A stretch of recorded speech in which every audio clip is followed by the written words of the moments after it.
Bismillahirrahmanirrahim. Assalamualaikum warahmatullahi wabarakatuh. Alhamdulillah wassalatu wassalamu ala Rasulillah nabiyyina wa sayyidina Muhammad ibn Abdullah wa ala alihi wa sahbihi ajma'in wa man walah wa ba'd. Saudara-saudariku, semoga video ini menemui kita semua dalam keadaan sehat dan dimuliakan oleh Allah Subhanahu wa taala. Alhamdulillah kita masih diberikan kesempatan untuk berkehidupan. Saat sebagian hamba Allah, saudara-saudari kita, boleh jadi telah berpulang mendahului kita. Semoga amal ibadah mereka diterima oleh Allah Subhanahu wa taala dengan kebaikan dan semoga mendapatkan kemuliaan dan cahaya di kubur mereka. Maka dari itu, bagi kita yang masih berkehidupan sampai detik ini, kiranya menjadi penting untuk berusaha meneladani setiap kebaikan hamba-hamba Allah yang telah kembali kepada Allah Subhanahu wa taala. Sekaligus kita juga mencoba untuk mengoreksi diri dari berbagai kekurangan yang mungkin pernah dikerjakan selama berkehidupan. Alhamdulillah, di antara sekian yang hidup, kita masih diberikan kesempatan untuk beriman pada Allah Subhanahu wa taala. Iman adalah sesuatu yang sangat istimewa, sangat mahal.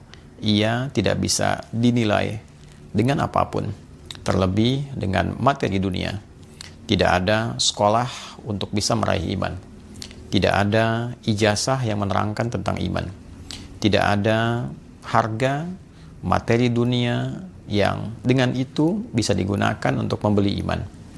Iman adalah anugerah yang diberikan oleh Allah Subhanahu wa taala melalui kesadaran kita untuk menerimanya, melalui ikhtiar kita untuk mendapatkannya, melalui ikhtiar kita untuk bisa menguatkannya. Allah telah menanamkan cahaya itu dalam setiap kolbu kita semenjak ruh itu ditiupkan. Kemudian terlahir dalam perjuangan ibunda kita melahirkan. Sehingga Nabi tegas mengatakan, kullu mauludin yuladu 'alal fitrah. Setiap yang terlahir, dia dilahirkan dengan membawa fitrah. Di antara makna fitrah itu adalah kecenderungan untuk mencari Tuhan, kecenderungan untuk beragama, kecenderungan berislam. Di antara rukun Islam adalah persaksian kepada Allah Subhanahu wa taala. Asyhadu an la ilaha illallah wa asyhadu anna Muhammadan Rasulullah. Bahwa setiap kaitan fitrah dengan agama, dengan berislam ditemukan kiranya di Al-Quran surah ke-30 Ar-Rum di ayat ke-30.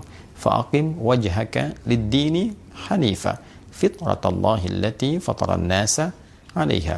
Maka berupayalah untuk selalu menghadapkan dirimu, mengembalikan dirimu kepada fitrah yang telah Allah tetapkan pada diri kita. Apa di antara fitrah itu adalah kecenderungan untuk beragama, kecenderungan untuk berdin, kecenderungan untuk mengambil nilai-nilai agama dan meresapkannya pada jiwa kita secara benar, secara lurus, hanifah. Din yang dimaksud dalam Al-Quran ditafsir di surah Ali Imran di ayat 19 itu, inna dina indallahil Islam. Sungguh din yang dimaksudkan, yang dibenarkan oleh Allah itu adalah al-Islam. Jadi fitrah terkorelasi dengan din yang disebutkan Islam. Dan dari rukun Islam, pokok-pokok keislaman, nomor satunya adalah persaksian kepada Allah. Sedangkan rukun iman yang pertama adalah iman kepada Allah. Jadi seseorang yang terlahir, dia mendapat anugerah dari Allah berupa fitrah keimanan. Hanya apakah fitrah itu dia aktifkan, diberikan potensinya, seperti ada orang punya handphone, kemudian dia aktifkan atau tidak jaringannya, supaya bisa kemudian aktif, bisa mendapatkan sinyal, dan seterusnya.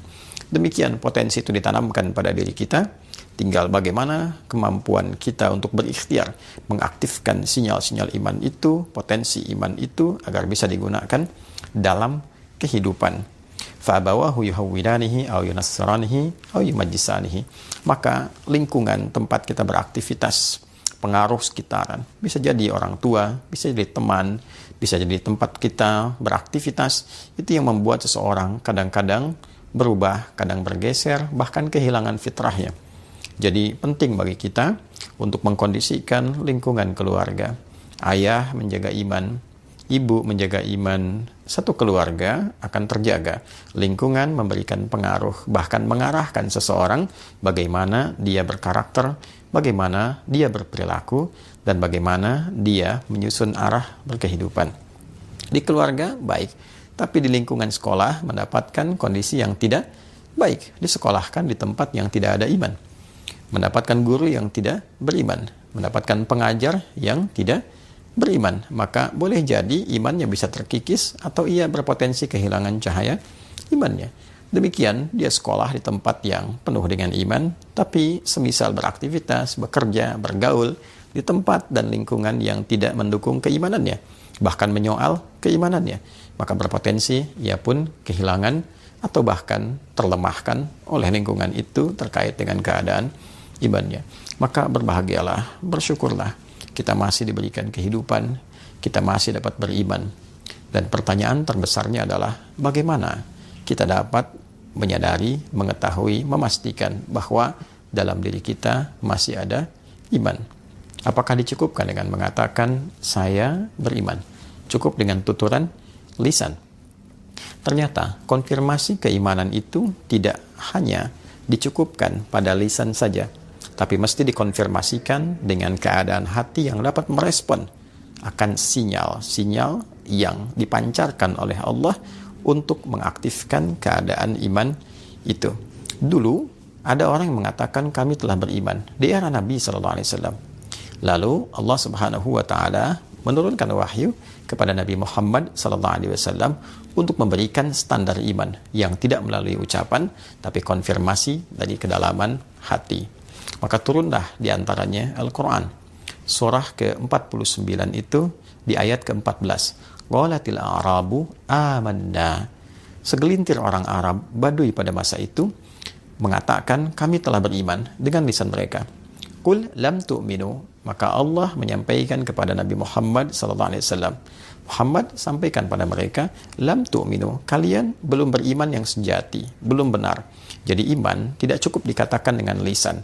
Boleh jadi sebagian orang akan berkata, saya juga beriman. Boleh jadi ada orang yang memang membutuhkan kalimat iman itu untuk kebutuhan duniawi. Sehingga dengan lisannya, dia bisa berkamuflase mengatakan, saya pun beriman. Saya juga muslim. Maka Allah membuat standar. Qul lam tu'minu. Katakan Muhammad SAW, kalian belum beriman yang sejati. Walakin qulu aslamna. Walamma yadkhulul imanu fi qulubikum. Tapi cukup katakan, saya baru mendeklarasikan sebagai muslim. Saya pun Islam. Tapi untuk memastikan keislaman Anda benar itu, cek dalam qalbumu. Kalau hanya di lisan, belum masuk ke dalam hatinya, maka belum masuk standar beriman yang sejati. Baru klaim dasar keislaman saja. Bagaimana mengkonfirmasi bahwa iman itu sudah masuk ke dalam hati? Maka turunlah kemudian Al-Quran, surah ke-8, Al-Anfal. Bila kita lihat dan kita temukan, Allah Subhanahu wa Ta'ala di pembuka ayat ini, ketika memasuki ayat yang kedua, membuat sebuah standar dengan menggunakan huruf pembatas, namanya adatul hasri. Innamal mu'minuna alladzina idza dzukirallahu wajilat qulubuhum wa idza tuliyat alaihim ayatuhu zadatuhum imana wa ala rabbihim yatawakkalun. Sungguh, ciri orang-orang yang memiliki keimanan itu hanyalah jika awal ayat diawali dengan kata innama, itu disebut adatul hasri, huruf pembatas akan satu hukum. Innamal mu'minuna, sungguh ciri orang yang beriman itu, orang-orang yang mengatakan telah beriman itu hanyalah sebagai berikut. Idza dzukirallahu wajilat qulubuhum, jika disebutkan nama Allah, maka terkonfirmasi ada getaran dalam kalbunya. Jadi ciri yang pertama, jika disebutkan nama Allah, ada konfirmasi keimanan, keyakinan pada hatinya yang paling dalam. Bagaimana mengetahui bahwa nama Allah disebutkan untuk mengkonfirmasi adanya iman dalam hati yang paling dalam? Maka disebutkanlah nama Allah 5 kali dalam sehari, setiap pergantian waktu, untuk mengkonfirmasi bahwa dalam setiap pergantian waktu 1 hari itu, Subuh masuk ke siang, dari pagi ke siang ada iman, siang ke sore ada iman, sore ke maghrib menjelang pergantian malam ada iman, malam sebelum tidur pun ada iman. Jadi tidurnya membawa iman. Disebutkanlah nama Allah, diperdengarkan di telinga kita. Dalam bahasa Arab telinga itu disebut udhun, jamaknya adhan, maka sering diartikan dengan panggilan. Panggilan ini bukan hanya mengkonfirmasi tentang sholat, karena sholat pun secara bahasa terambil atau seakar dengan kata silah, sesuatu yang terhubung, terkoneksi. Sholat disebut sholat karena melatih kita terkoneksi dengan siapa? Allah. Baik, karena itu sering juga diartikan secara bahasa dengan doa. Kenapa doa disebut doa? Karena ketika dibacakan mengkoneksikan pemohonnya, pendoanya kepada Rabbul Alamin, pada Allah Subhanahu wa Ta'ala. Maka ketika dipanggil, diperdengarkan di telinga itu, kalimat pertama yang disebutkan adalah nama Allah. Allahu Akbar, Allahu Akbar. Diperdengarkan di telinga. Panggilannya disebut azan. Baik, dalam azan, lafaz pertamanya adalah nama Allah. Allahu Akbar, Allahu Akbar. Oleh sebab itu, ketika mendengar panggilan ini, orang-orang yang memiliki iman dan sampai ke kalbunya akan terkonfirmasi dengan adanya getaran khusus. Berbeda dengan getaran biasa. Ada getaran cinta, getaran kasih, getaran sayang, getaran kekhawatiran. Orang takut tuh bergetar juga. Ya, orang mencuri, takut ketahuan dia bergetar. Orang salah di jalan, ya, melihat kemudian petugas polisi menjaga, ada getaran. Ya, demikian orang memiliki rasa cinta, kasih, ada getaran. Nah, getaran iman itu berbeda. Ketika disebutkan Allahu Akbar, ada getaran tersendiri. Mengkonfirmasi sebesar apa getaran itu menunjukkan tingkat kekuatan iman. Ya, bila iman lemah, ya mungkin getarannya singkat saja, sekedar lewat dan mengkonfirmasi bahwa ini tiba waktu sholat. Jika getarannya menengah, dia semakin menguat, panggilan Allah telah tiba. Ada yang semakin kuat sekali, belum dipanggil sudah terkonfirmasi, bertanya jam berapa nih waktu sholat. Nah, itulah getaran iman. Nah, dilatihlah kemudian getaran iman ini dengan berbagai macam bentuk perbuatan, yang dengan perbuatan itu maka bisa menguatkan iman itu. Baik, jika kita ingin mengetahui misal getaran ilmu, bagaimana tahunya kita punya ilmu yang baik, maka dilatih dengan berbagai macam perbuatan. Disebut dengan amal. Semakin kita banyak beramal, semakin terjaga ilmunya. Semakin diamalkan, semakin kuat ilmunya. Makanya amila, alima, hurufnya sama semua, cuma posisinya berbeda. Ain, lam, mim, alima, ilmun. Ketika diamalkan, mimnya maju ke depan, ke tengah, amila. Maka ilmu yang diamalkan itu memperkuat dan mengkonfirmasi pengetahuan yang ada. Orang yang banyak berbuat kebaikan menunjukkan ilmunya pun banyak. Demikian seterusnya, dengan porsinya masing-masing. Maka demikian pula iman. Kalau ingin dilatih, maka mesti ada satu menu pelatihan yang dengan itu menguatkan kadar dan sinyal imannya. Maka turunlah apa yang disebut dengan ibadah, amal. Amal yang dibenarkan oleh Allah, oleh Tuhan Yang Maha Esa, guna menguatkan iman. Sesuatu yang dibenarkan, dinilai baik oleh Allah disebut dengan saleh. Maka amal ketemu saleh menjadi amal saleh. Itu sebabnya seringkali kita temukan kata iman dengan amal saleh. Wal 'asr, innal insana lafi khusr, illa alladhina amanu wa 'amilus salihat. Nanti bentuknya ada salat misalnya. Kan alladzina yu'minuna bil ghaibi wa yuqimunas shalah. Ada puasa, ya ayyuhalladzina amanu kutiba alaikumus syiyam. Jadi antara salat, puasa dan yang lainnya adalah amal yang dihadirkan, menu-menu ibadah yang dihadirkan untuk mengkonfirmasi dan menguatkan iman. Bila iman telah kuat, maka ia menjadi panduan bagi seluruh anggota tubuh kita untuk berperilaku. Sinyalnya semakin kuat, dia menembus dari hati yang paling dalam keluar, masuk ke mata. Maka mata melihat dibimbing oleh iman. Oleh karena itu, standar penglihatan iman bukan budaya lagi. Jika budaya, itu masih ukurannya, perspektifnya subjektif. Menurut A baik, menurut B belum tentu baik. Di tempat ini budayanya seperti ini, tempat lain berbeda. Di Indonesia saja, Jawa misalnya, dengan Sumatera, ya, dengan Kalimantan sampai ke Papua mungkin punya pakaian yang berbeda-beda. Di tempat budayanya dianggap baik, di Papua dianggap baik, di Jawa belum tentu. Di Jawa dianggap baik, di Sumatera belum tentu. Bisa jadi berbeda-beda. Pun demikian ketika dibawa keluar, di timur dengan barat bisa berbeda. Orang barat berpakaian, bagi mereka budayanya seperti itu. Ketika dia datang ke timur, bagi orang timur itu aneh. Nah, standar iman, dia pun punya standar. Maka belum tentu yang dinilai oleh budaya itu baik, menurut imannya belum tentu baik. ada standar spiritual, ada standar yang terkoneksi dengan nilai-nilai ketuhanan di dalamnya. Ya, menurut imannya kurang baik dipalingkan sebagai dasar penghormatan kepada orangnya.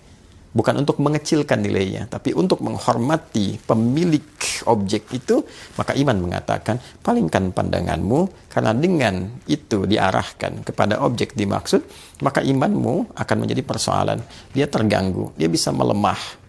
Pun demikian pada saat yang bersamaan, ketika melemah iman, nafsu aktif. Ketika nafsu aktif bisa merusak kepada objek. Maka seseorang sering memandang, misal lawan jenisnya dengan pakaian yang sangat minim misalnya, imannya dilawan, dilihat dengan nafsunya, maka nafsu hadir pada jiwanya, membuat sebuah imajinasi di kepalanya, terbayang-bayang, ingin melihat lagi, memantau, aktiflah nafsu, ditunggangi oleh setan, maka bisa berbuat hal yang tidak pantas, terjadi perzinahan, terjadi perundungan, terjadi pelecehan, dan sebagainya. Nah, ketika iman memandu untuk memalingkan, ini berarti menjaga kehormatan pemiliknya, sekaligus menghormati objek yang dipandangnya, agar selalu keadaan dirinya terjaga pada kemuliaan. Itulah indahnya iman. Dari mata turun ke lisan, berbicara dengan iman, mendengar dengan iman, melangkah menggunakan iman, dan sepenuhnya kita beraktivitas dengan iman, dan dengan itulah kita pulang kepada Allah dikonfirmasi keimanan dengan kalimat La ilaha illallah. Rukun Islam yang pertama, konfirmasi iman kepada Allah sebagai iman yang pertama, dan seperti dibuka dengan iman, ditutup dengan iman, kembali kepada Allah dengan iman, diberikan surga pun dengan iman. Wa basyiril ladzina amanu iman wa amilus salihati amal saleh anna lahum jannatin tajri min tahtihal anhar. Dengan iman dan amal saleh itulah bekal utama agar kita dapat meraih surga yang kita dambakan dengan segala keindahan yang terdapat di dalamnya. Bersyukurlah kita masih diberikan iman. Mari berdoa. Yang belum beriman, semoga Allah berikan hidayah keimanan pada dirinya. Semoga menjadi saudara-saudari kita dalam kebaikan, dan semoga hidup kita lebih baik dan wafat dalam keadaan husnul khatimah. Adi Hidayat, mohon maaf. Assalamualaikum warahmatullahi wabarakatuh.